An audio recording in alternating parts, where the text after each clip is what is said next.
Сәлем қалдарыңыз қалай, көңіл күйлеріңіз қалай? Сіздермен тікелей эфирде онлайнда жолыққаныма тағы да қуаныштымын. Алла бүгін осындай бір таңды тағы да нәсіп етті. Шүкір Аллаға. Бүгінгі тақырып өте маңызды, өте қызықты, өте өзекті, өте әдемі тақырып. Өзіме қатты ұнайтын, өзімнің нәпсіммен, өзімнің өмірімде өте көп күрескен, өте көп қарсыласқан, және де өте әлі де сонымен жұмыс істеп келе жатқан тақырыптардың бірі. Жалпы кез келген дүниеге, кез келген жағдайға, кез келген ситуацияда, жалпы кез келген адаммен, жағдаймен аралдаспай, керіспей, шеріспей шешудің жолын бір жалғыз ғана амал арқылы шешу. Бұл дегеніміз жалпы бұл тақырыптың ашылуына өзек болсын деп айтайын. Жалпы бақыт деген нәрсе, бақытты өмір сүруді әрбір адам қалайды, бақытты отбасын құруды әрбір адам қалайды. Адал достықпен дос табуды әрбір адам қалайды. Барлығын бір ғажайыпты, әдемі жүрісті, әдемі гармонияны, әдемі қарым-қатынасты бәрі қалайды. Ешкім оны қаламайды, анандай жаман болып кеткенін, сол адамдармен керісіп, ұрысып, керісіп жүргенде ешкім қаламайды деп ойлаймын. Сондықтан жалпы мынандай сөз бар екен ғой, бақыт дейді, бақыт біреуге қажет болған жерде болмайды екен. Бақытты болу қажеттілік туындатқаннан, немесе сіз қажет дей салғаннан бақытты болмайды екенсіз. Бақыт қандай болады? Бақытқа ұмтылған, сол бақытты жасаған адамдардың бақшасында піседі екен ғой.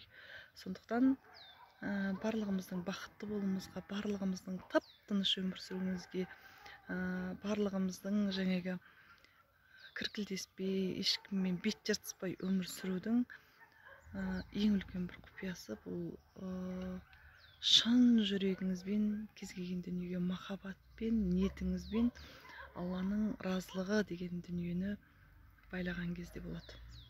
Мен бұны талай рет айтқам, Алла разылығы үшін деп жасаңыздар деп. Бүгін сол тақырыпты ашқым келіп тұр. Бұл не үшін болады? Жалпы біз жаңағы ұрысып қалғанда, керісіп қалғанда, біреуге шап ете қалғанда не деп айтамыз? Жыным ұстап тұр деп айтамыз, иә? Жын деген не? Жын деген шайтаннан. Ал шайтан вообще от, иә, жалындаған от деген сөз. Сонда сіз елестетіп көріңіз, сіз жаңағы газды жағып қойып, бір темппен, бір немен шайтамақ пісірсаңыз, ол кәдімгідей пісіп шығады, е. Өйткені бәрімізде жын бар, жоқ емес. Бүкіл адамның бойында, өйткені уже Алла Тағалаға шайтан уәде берген. Мен сенің неңді, үмбетіңді, жалпы құлыңды өмірімнің соңына дейін кез келген сәтте, кез келген уақытта азғырам деп айтқан. Ол кез келген уақытта бізге сыбырлап тұрады. Өйткені жәнегі ең бір жағы төмен айтайын, қыз бен жігіт боп, ер мен әйел тақырыбында жалпы жақсы көреміз. Сонымен мысал қылып айтқанды, қыз бен жігіт боп жүрген кезде бір-бірін қатты ұнатып, бір-бірінде деген сезімдері ашылып, бір-бірімен отау құрар кезде бәрі әдемі болады да.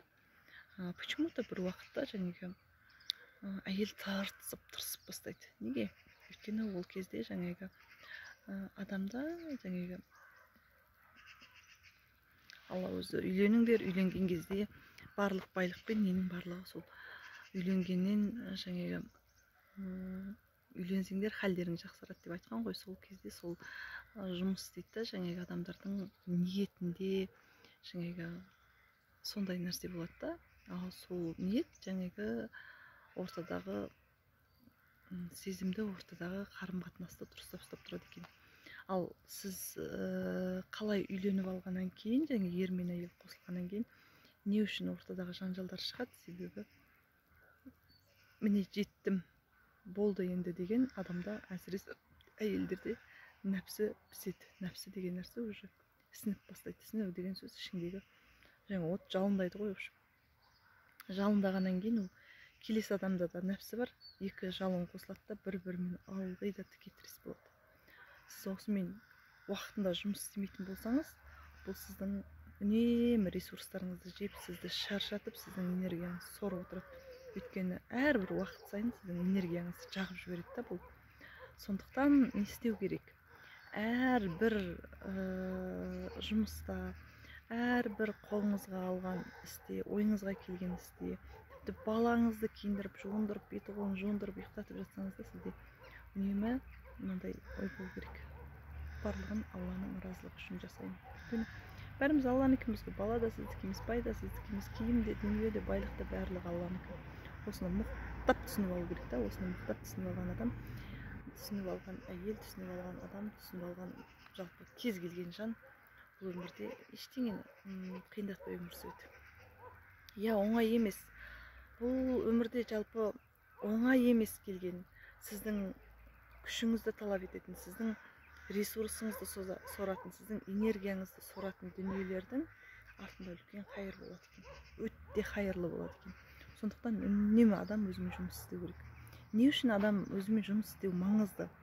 Өйткені жалпы кез келген адам өзімен жұмыс істеп бастаған адамдар жалпы мен бекер өзіммен жұмыс істеген екен, бекер нәпсімді басып отырған екен, бекер өзімді жаңағы жүрегімді тазалап отырған екен деп айтпайды. Кедей болу жалпы бай болудан қарағанда оңай, бай болу қиын. Неге қиын? Өйткені сен үнемі нәпсіңді басып отыруың керек, үнемі еңбектеніп отыруың керек, үнемі жаңағы сыртқы нелерден сақтанып жүруің керек, үнемі сен дұғада жүруің керек, үнемі Алланы еске алып жүруің керек, үнемі садақа зікіріңді беру керек деген сияқты. Кедей болу не үшін? Өйткені ол нәпсіге жақсы да жетасың болды. Анамен ұрсасың, өсек айтасың. Жалпы кедейлік деген нәрсе жалпы төменгі вибрацияда деп айтқам. Вибрация деген қалай? Төменгі толқын деген не? Төменгі толқын деген жүректі ашпау деген сөз. Болды, қалай бар, солай бар. Болса болды, болмаса қойды деген сияқты да. Адам талпыну керек жақсылыққа, бақытқа, барлығына. Жалпы кез келген дүние, жаңағы кез келген сізден күш, энергия талап ететін, сізден жаңағы ресурс шығаратын дүние өте қайырлы дүниелер екен. Оның үлкен артында қайыры бар. Өте жалпы кез келген уақытта сіз нәпсіңізді жеңіп отырғанда сізден жақсы дүниелер алдыңыздан шығып отырады. Алланың сыйы беріле отырады екен. Сондықтан сыйлы болып отырасыз ылғи да. Мынандай жағдай болады: екі адам ұрысып қалады, біреу келеді да сізге тып-тыныш отырдыңыз, келіп ұрысты, сіз алдыңызда жалп етіп айғайладыңыз. В общем, екеуі не болады? Үзіледі, екі адамның қарым-қатынасы үзіледі. Содан болып жаңағы көптеген адамдардың ортасында нәрсе болуы мүмкін. Ағайын туыстың тіпті қарым-қатынасына әсер етуі мүмкін.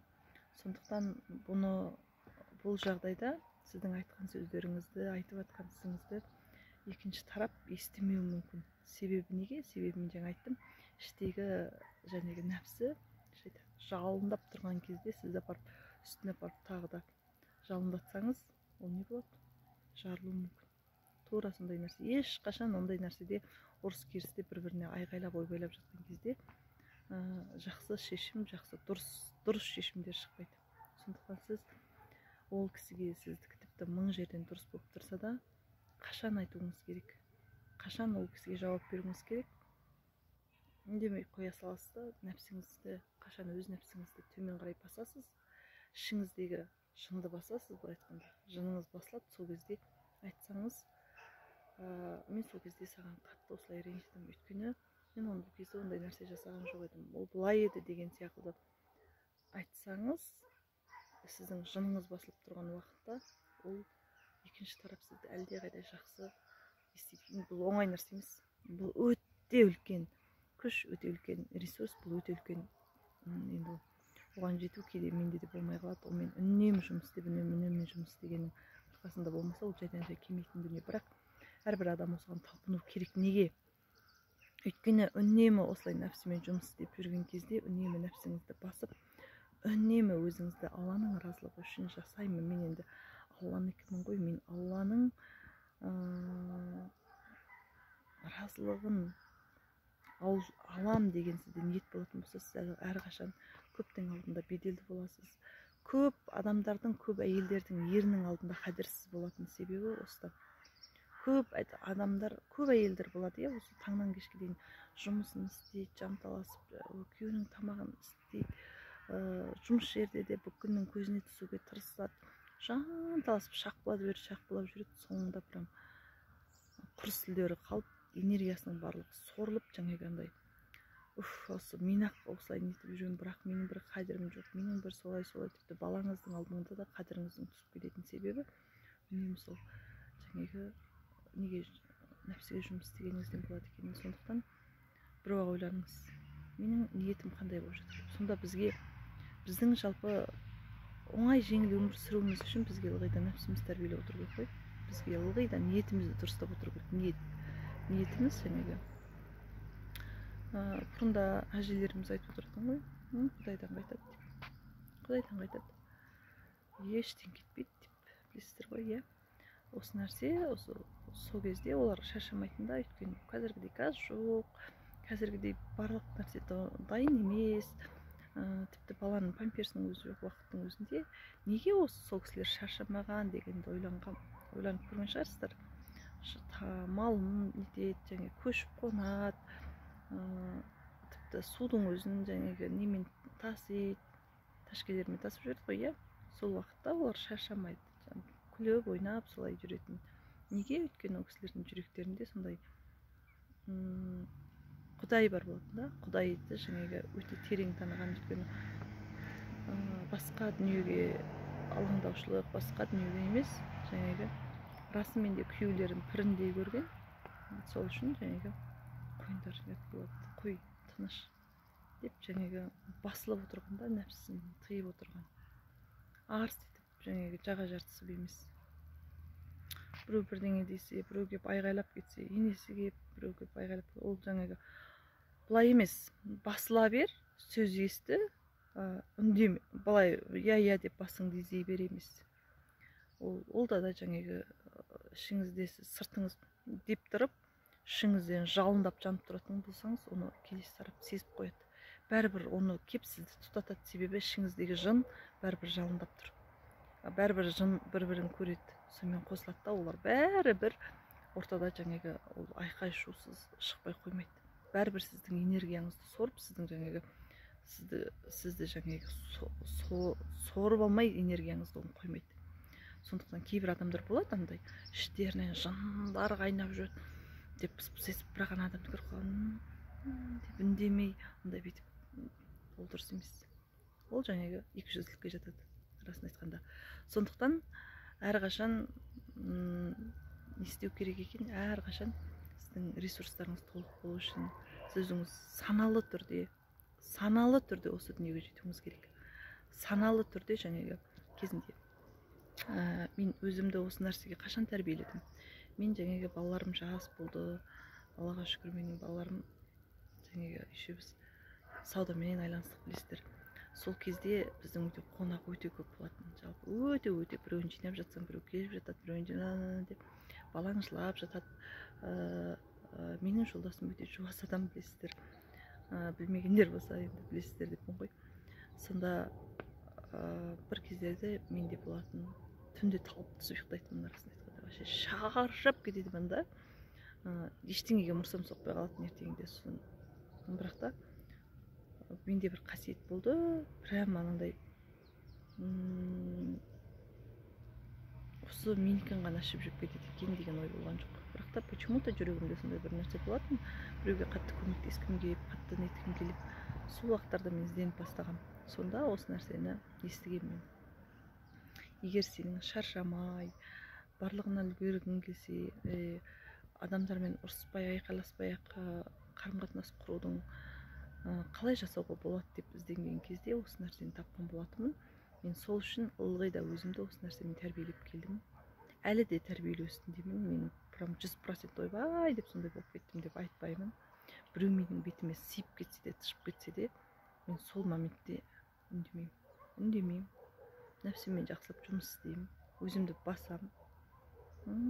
Соның ол кезде келесі адам өз-өзінен күйрейтін болады. Сондықтан осы нәрсені өте мықтылап түсініп алатын болсаңыз, өте жеңіл өмір сүресіз, өте хайырлы өмір сүресіз. отбасыңызда ұрыс керіс болмайды. Адамдармен қарым қатынаста жалпы өзіңізді жаңа дедектетіп өтірік жаңағы сыртыңыз бүтін, ішіңіз түтін болып жүрмейсіз. Сондықтан барлықтарыңызға сәттілік, өмірлеріңіз берекелі болсын. Сіздермен болғанмен, мені тыңдағандарыңыз үшін, мені қарағандарыңыз үшін сіздерге Алла разы болсын. Алла бұйырса, әр күнде осылай таңда шығып тұратын боламын. Сіздердің барлықтарыңыз Алланың разылығы үшін жақсы